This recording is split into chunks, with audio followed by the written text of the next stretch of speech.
Again, I heard lots of things. I heard splashing noises. I heard animals. I heard lots of animals.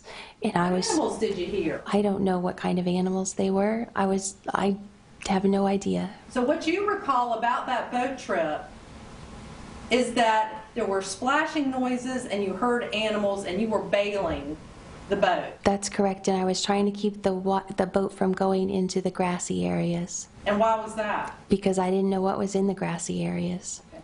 So you, during the time that you're out in the boat, knowing that Grant Hayes is taking Laura Ackerson's, the pieces of her body, and throwing them into the water, what you're concerned about is your own safety and the animals that are in the water? I am concerned about my safety. I'm afraid he's going to tip the boat over. We're going to go in the water. I'm afraid for lots of things.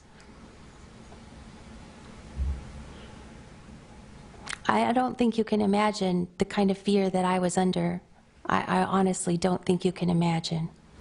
The fear that you were under was that the boat would tip over and the animals... I had lots and lots of fear.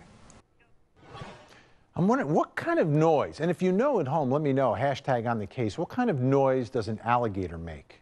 So I've never actually heard an alligator, but she apparently did that day, heard the animals there.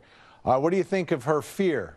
Because she's got to come across as someone who is scared for her own life at the hands of her husband, too, not just the animals. Right. I mean, the problem with this whole story is that it might not be consistent with other evidence in the case. I mean, we heard that even after she was arrested, she was writing these love letters to her husband, you know, wanting to send these love messages to him. I mean, you know, she wasn't acting like a person who was afraid. She had every opportunity to escape, every opportunity to cry for help. She didn't have to ride 1,200 miles with this guy down to Texas. She could have stopped at a gas station, told, you know, one of the attendants what happened and saved herself. She never did. So it's just not a very credible story, all things considered. Tanya, I'm glad you're mentioning evidence.